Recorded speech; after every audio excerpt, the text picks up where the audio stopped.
میں قرآن کروانا کیسا ہے؟ قرآن خوانی کی دو قسمیں ہیں۔ ایک قرآن خوانی وہ ہوتی ہے جو دکان مکان میں برکت کے لیے ہوتی ہے، نیا گھر بنایا آپ نے تو آپ چاہتے ہیں برکت کے لیے اس میں قرآن خوانی ہو جائے۔ یہ ثواب کے لیے نہیں ہوتی، بلکہ کس کے لیے ہوتی ہے؟ برکت کے لیے۔ تو برکت کے لیے جو کام کیا جاتا ہے نا اس کو رقیہ کہتے ہیں۔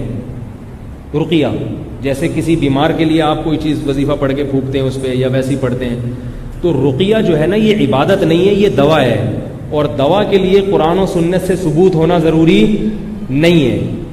تو اگر کوئی دکان یا مکان میں برکت کے لیے قرآن خوانی کرواتا ہے تو چونکہ یہ رقیہ ہے اس لیے جائز ہے، اگرچہ نبی کے دور میں یہ نہیں تھا، بشرطے کہ اس کو سنت نہ سمجھا جائے۔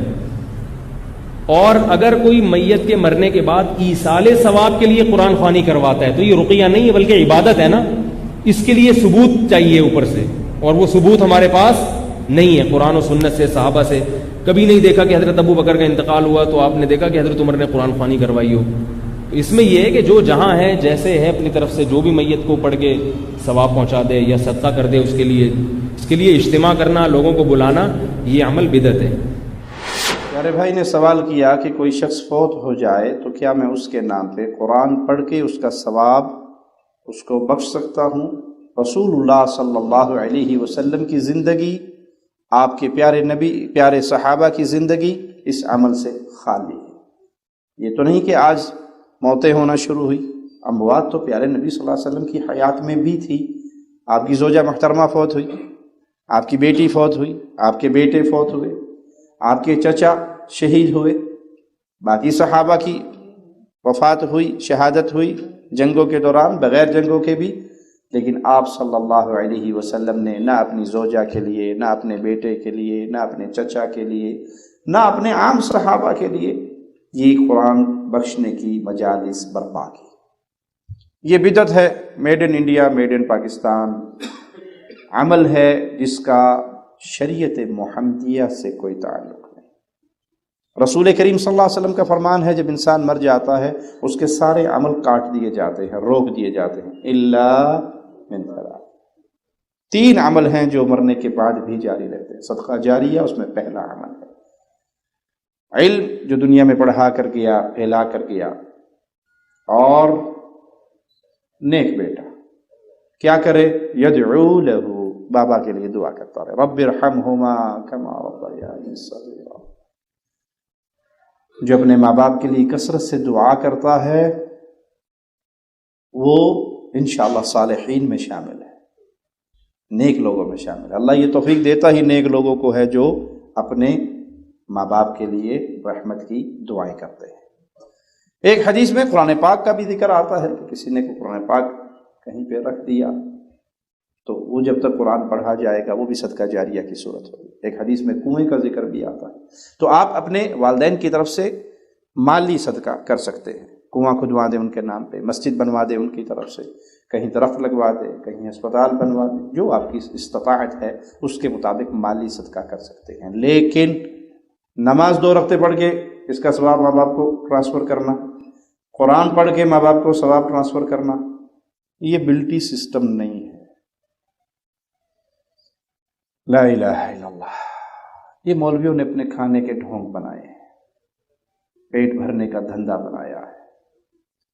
یہاں پہ ایک بات اور یاد رکھیں، آپ نے اپنی اولاد کی نیک تربیت کی، آپ کی اولاد جو بھی ثواب کا کام کرے گی وہ بغیر ٹرانسفر کیے اللہ خود ٹرانسفر کر دے گا، بغیر کہے میرے اس عمل کا ثواب میرے ماں باپ کو مل جائے۔ آپ قرآن کے قاری ہیں، قرآن کے حافظ ہیں، آپ 5 وقت کے نمازی ہیں، آپ دیندار انسان ہیں، اہل ایمان میں سے ہیں، اور ماں باپ نے بچپن سے آپ کو قرآن پڑھایا، قرآن سکھایا، ٹیوشن پہ بھیجا، مسجد ساتھ لے کے گئے، آپ کی تربیت کی ماں باپ نے۔ اب جب بھی نماز کے لیے کھڑے ہوں گے اس نماز کا سارا ثواب آپ کو بھی ملے گا اور آپ کے ماں باپ، قرآن جب بھی پڑھو گے اس کا ثواب آپ کو بھی ملے گا، آپ کے ماں باپ کو بھی ملے گا، آپ کو پڑھانے والے استاد کو بھی ملے گا۔ اس لیے کہا جاتا ہے کہ پوری امت کا ثواب امت کو بھی ملے گا اور محمد رسول اللہ کو بھی ملے گا، کیونکہ امت تک دین پہنچایا کس نے؟ پیارے نبی نے۔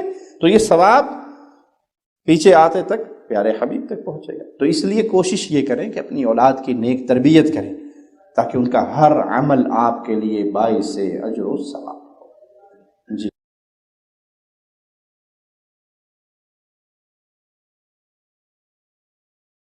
بھائی نے سوال کیا ہے کیا ہم ماں باپ کے لیے اجر و ثواب کی نیت سے کھانا کھلا سکتے ہیں؟ جی، فقراء میں اب کھانا کھلا سکتے ہیں، لیکن وہ کھانا کھلانا بدعات کا دروازہ نہ کھولے۔ کیا معنی ہے اس کا؟ تیسرے دن کا کھانا، 7ویں دن کا ختم، 9ویں کا ختم، 10ویں کا ختم، 40ویں کا، رسم چہلم کا، قل شریف کا، یہ کیا ہے؟ یہ پیٹ کا دھندا ہے جو مولویوں نے شروع کیا۔ آپ جب مرضی آپ کا دل کرے، کہیں سیلاب آ گیا ہے، جائیے وہاں پر دیکھ بگا کے لوگوں کو کھلا دیں، نیت کر لیں کہ اللہ یہ صدقہ میں اپنے ماں باپ کی طرف سے کر رہا ہوں، میری طرف سے، میرے ماں باپ کی طرف سے، کوئی حرج نہیں۔ لیکن وہ تیسرے دن خاص کر کے تیجا کرنا، 7واں کرنا، 9واں کرنا، 10واں کرنا، 40واں کرنا، یہ بدعت ہے، یہ بدعت ہے۔ یہ دن کا فکس کرنا، عبادت کا طریقہ فکس کرنا آپ کو اس کا اختیار نہیں ہے۔ کیا پیارے نبی صلی اللہ علیہ وسلم نے سیدہ خدیجہ کا تیجا 7واں، 9واں، 10واں، 40واں، قل، برسی کچھ کیا؟ نہیں کیا۔ یہ تو ہندوؤں سے آئی بھی رسمیں ہیں جن کے اوپر سبز چولا چڑھا دیا گیا ہے، وگرنہ اس کا اسلام سے کوئی تعلق نہیں۔ آپ جب مرضی کریں خیرات کریں، صدقہ کریں، مال خرچ کریں، کوئی حرج نہیں۔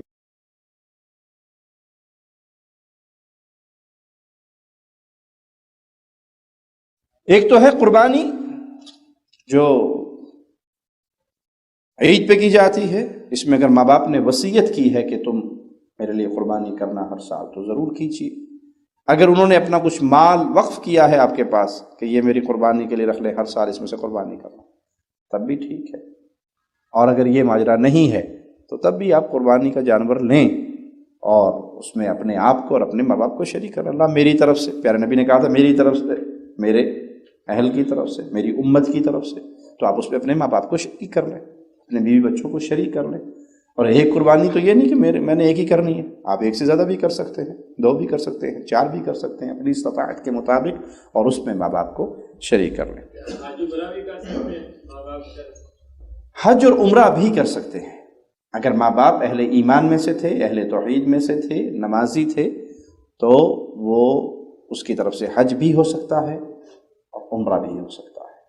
شرط یہ ہے کہ حج اور عمرہ کرنے والا پہلے اپنا فرضی حج اور عمرہ کر چکا ہو، پھر وہ اپنے ماں باپ کی طرف سے حج اور عمرہ کر سکتا ہے۔